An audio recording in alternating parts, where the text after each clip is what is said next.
Calm returns to the NDC Eastern Region Party Head Office, where the chairman of the Election Review Committee, Professor Kwesi Boche, was nearly heckled by supporters of the party in an organized protest. My bet, for instance, is how much ready, for instance, why our candidate is not ear, he doesn't have ear listening. Whatever he tells me, just whatever she wants. How do we win the election? How the president also get a vote from there? Also, family of the deceased in the Adina clash call for justice from the police. One person was killed after residents clashed with operators of a salt mining company in that area. We will be bringing you all the updates and also get some responses to the unanswered questions. This is today's big story. My name is Aisha Ibrahim.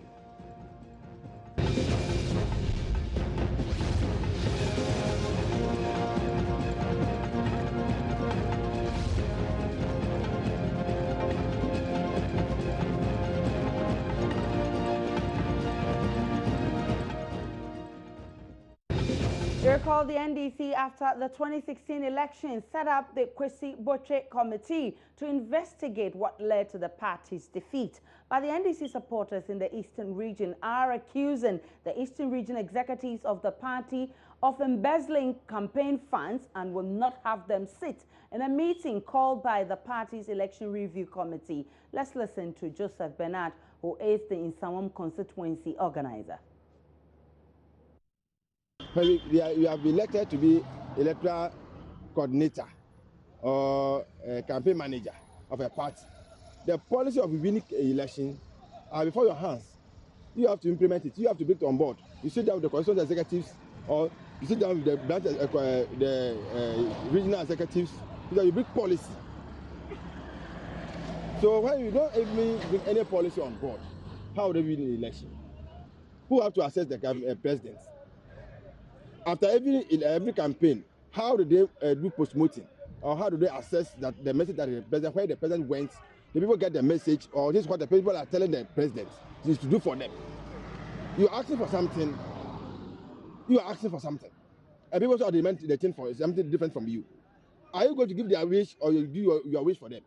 As I said, I blame Ofosu Ampafo and Kofi Adams.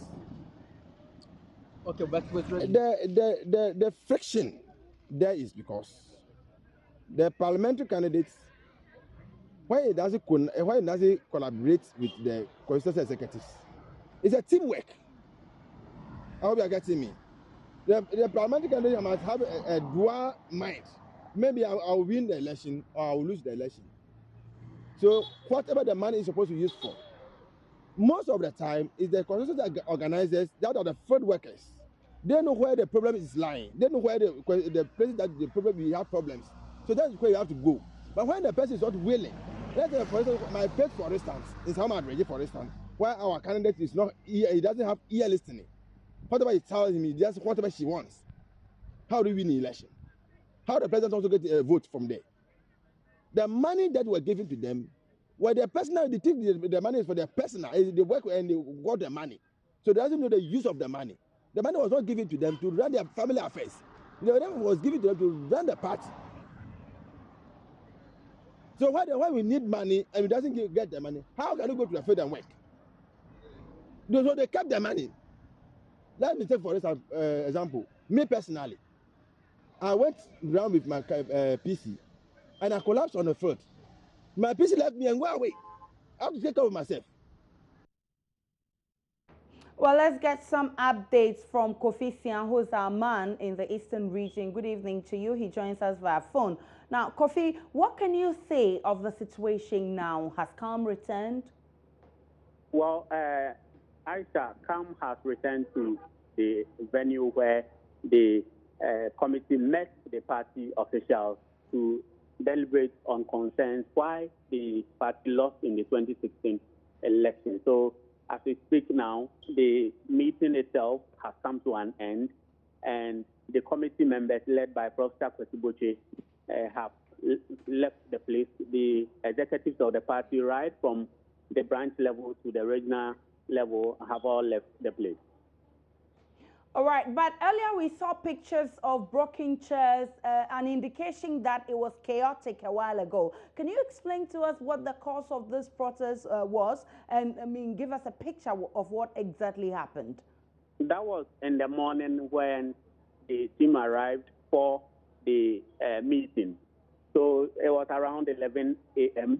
when Professor Boche and his team and the regional executives all arrived for the meeting to transfer. But just as when the meeting was about to start, some party members of the NDC came insisting that the regional executives of the party are not supposed to take part in the meeting. So it was a bit of a confusion between the committee members and the branch executives who were insisting that the regional executives do not take part in the meeting. So they succeeded in ensuring that they do not take part in the meeting. So the regional executives left the place, and the meeting had to take place without them. So how was the matter resolved? The matter was resolved when the regional executives left the place. You know, before that, they had mounted roadblocks at the entrance of the Eridec Hotel where the meeting was taking place, and in the venue hall where the meeting was taking place, some of the party members were also in an argument with the committee members and some of the regional executive members. So it was like a confusion inside and outside. So when the matter was resolved, after the committee members insisted that the regional executives left the place, can return to the place where the meeting was being held. Now, listening to the some of the executives, you could tell that there is some loss of trust between the supporters or the executives and the supporters and the executives. So what have you picked from them, and is it something that could affect this review exercise? Well, Aisha, I can tell you that just after the 2016 elections, there's been this speculation of regional executives squandering campaign cash. So it's been there since the election was held. And whenever you listen to some of these branch executives, they accuse the regional people of allegedly squandering campaign cash. So it's something that has been existing for some time now, just after the elections. But no one could prove. They are just mere allegations and speculations they are leveling. So it's been something that has been existing for some time now. All right, so the review meeting must have ended by now, I'm sure. So what was the outcome of this meeting? Well, the meeting itself was held closed door. None of the journalists present were allowed to sit in the meeting.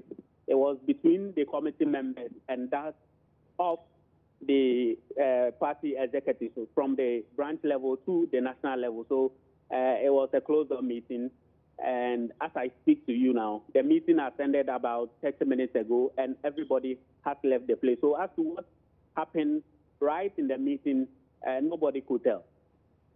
All right, many thanks to you. Kofi Sian is our correspondent in the Eastern region. We can also gather some information from one of the executives. Hello, good evening to you, and welcome to today's big story. All right, I'm told we lost him. We'll try and get him back. But we can also go to Adina and talk to Ivy Setoji. We know that earlier this morning, we saw some gunshots, and one person was allegedly killed after he sustained that gunshot. It was fired by the police when they sought to intervene to calm tension at Adina, the community in the Ketu South district. Now, residents had a clash with operators of a salt mining company in that area. We can speak with Ivy Setoji, who joins us via phone with some update. Good evening to you, Ivy. All right, so we're trying to get Ivy Setoji back to give us some updates, but we can listen to the Volta Regional Operations Commander on the issue. The information on the ground indicates that on Tuesday, 14th day of March, some members from the surrounding community entered the premises of the salt factory situated at Adina, and then they started fetching some of the salt away. So when the local police, that's the Keta division, had the information, they quickly dispatched personnel to come and apprehend the situation. Upon reaching the site, they saw the people, some of them started running away, but the police managed to arrest 4 elderly women, and they were taken to the police for investigation. And I think that infuriated the people, and then they mobilized themselves and they came here in their numbers. That was Tuesday. The police also sent a reinforcement team. They used a maximum restraint to avoid killing or taking somebody's life.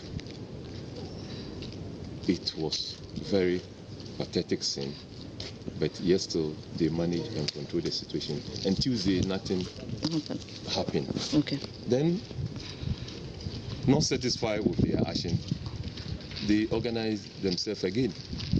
This time around, people from Adina community and the surrounding also joined the attack, and they vandalized the office belonging to the salt factory, and then their production equipment, including plants, and then their control room. So at the moment, everything has come to stand still. All the equipment has been vandalized. Can you confirm that one person has been shot by the police? Yeah, in the process, I think they were trying to overpower The police. And the life of the police at that moment was immediate danger. Okay. So they have to resort to the use of a rubber bullet, okay, just to disperse them. Okay. So in the process, one young man believed to be in his 20s was shot or received a rubber bullet wound. Okay. And I think he passed on. Our correspondent Ivy Setoji has also been speaking to the family of the deceased. We can listen to a family member of the deceased and then speak with Ivy Setoji. It's from Tuesday, as I said. Yeah. Around 1:30 precisely. The Bebe Kopwe, Achu Kopwe, Martin Kopwe, and its surrounding down to Nubuku.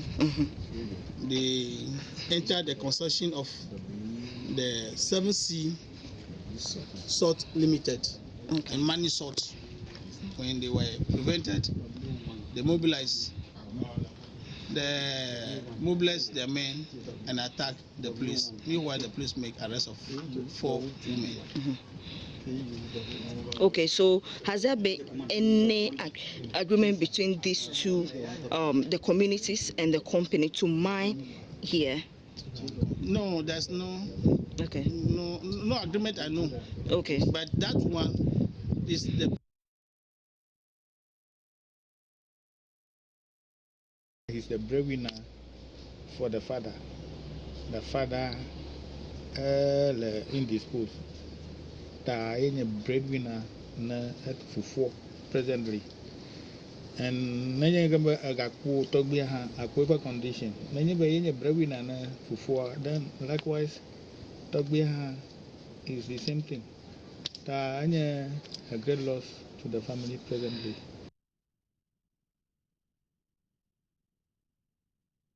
Our lady Ivy Setoji, who's been monitoring events, joins us via phone. Ivy, I heard the man talking about the deceased being the breadwinner for that family. But could you just explain what exactly he's been saying in Ever? Well, yes, what the man was saying in Ever was the young man who died, the disease, was the breadwinner. He used to take care of the family, the father, the grandfather, and his mother, as well as the other younger siblings before he died. So right now, they don't know what they are going to do because the father is sick. He is not well, and the grandfather too is also not too well. So the man who spoke with us is actually the grand uncle who was speaking on behalf of the grandfather, because the father couldn't speak with us because he was not too well. So right now they are at a loss. They don't know what to do because the guy or the disease was the one taking care of the family. So what's the situation in Adina at the moment? Well, calm has been restored to Adina and its environs. There are other communities surrounding the Adina and in the Ketu municipality. The place is calm. Nothing is happening. The police are at the site. That is the mining company. They are protecting the properties, but in the town there is no security presence in the main town or the other communities. But everything is moving on smoothly. Residents are going about their normal businesses, their fishing and other small businesses. So calm has restored to the town. I know the family of the deceased are calling for justice. And what has the police been saying about this? Well, the police, they are still investigating because some residents are saying that they don't believe a rubber bullet could kill someone from a distance. So the police are saying they will still investigate into the matter, and they are asking the family to calm down. They will come and have a meeting with them as the family requested, and they will make sure that things goes on well. They will bring other security services. The regional minister would also visit them to talk with them, to have a meeting with them. Ivy, from your visit to the area, what did you gather? Is there really calm, or you feel there are signals that could spark any clash anytime soon? Well, I should say it's 50-50 because from the look of things, the youth are so angry at what happened yesterday, especially at the loss of one of them, one of the youth. So anything could happen from the look of things. In another way, the town is calm, but I think the authorities should do something urgent about the whole situation before anything happens. Because when you go to the company, the mining company, there is no worker there. The place is deserted. You can only see the police there. And so the youth, they are still in town. Those who were arrested earlier and have been released are also there. And so, according to some of them, they need government to do something, or they will go back to what they did. So that is it. So if care is not taken, they may go back something to... Exactly. So well, it's 50-50. Yeah. All right. Many something thanks should be to done you. as soon as possible. We're grateful for your information. Ivy Setojo will be calling on you again for some updates on this unfolding issue. But we can listen to a member of the Volta Regional Peace Council who's also calling for dialogue to resolve the issue. The people from the community have some concerns, and concerns have to be addressed. Concerns don't fizzle out on their own. So there is a need for the community and the management of this company to sit down and address these concerns in order to forestall this unfortunate incident from recurring in the future. The Peace Council job actually is to facilitate, dialogue between parties who feel that they are in conflict. And this is actually a conflict. This is a conflict between the community and the company. And so it is our responsibility, and we intend to make sure that a platform is created for the disputing parties to sit down on the negotiation table to address their concerns. I mean, that is how we address issues in a civilized society. Now we can speak with Volta Regional Operations Commander Ebenezer Asari, who joins us via phone. Good evening to you, Chief Superintendent, and many thanks for your time on today's big story. Good evening, my sister. Now, our investigation on the ground shows that though there is calm now, there are signals that could trigger some violence anytime if care is not taken. So what preliminary security measures have you put in place to ensure there's no recurrence? Okay, at the moment, we have a number of police personnel there to control the situation. So they are doing both day and night patrol to ensure that there will not be such attacks at the company premises again. And we have also asked for the support of our colleagues, the military. So they are also present there. So far, that is what we have done. Apart from that, MUSEC met today, that is Ketu South, and they also want to dialogue with some opinion leaders and talk to the youth so that they will agree on a common goal. Do you have any intelligence team keeping their eye there? Yes. We have personnel undercover, and they are doing the intelligent work for us. All right, and so from the time you restored calm till now, you haven't gathered anything from there? Your intelligence team hasn't picked anything? Oh, as I speak with you, we know that properties belonging to the company, especially office equipment like a computer and others, has been stolen or taken away from the premises. So we have intensified our investigation, trying to zero down on those perpetrators. But at the moment, we won't come to return before we will take any other action. The deceased family is calling for justice. What's your response to this, and what assurance are you giving them to at least restore some hope? For that matter, I will leave it with RESEC. But what I'm advising is that anytime they have any grievances, they should use the appropriate channel instead of using this style, hooliganism, to attack life and property. I think that one will not work well. It will not help all of us. So I appeal to them, though they have an issue with the company, but the best way is to use dialogue, create a platform so that they could all judge, and at the end of the day, there will be a common agreement. So that is what I will advise them. As for the deceased family seeking for justice, I think I will leave that one with RESEC to handle it at that level. Is this the first time this is happening in that community? What could be the root cause of this whole violence? It's about land dispute. Is this the first time? It's about the land, yeah, because the factory is built on a land, and the bone of contention is about the land, who owns the land. So the whole issue is about land dispute. Therefore, it is their property. That is where they have been getting their daily bread, and now the company has taken over the place. But what they have to take into consideration is that the company acquired the place legally.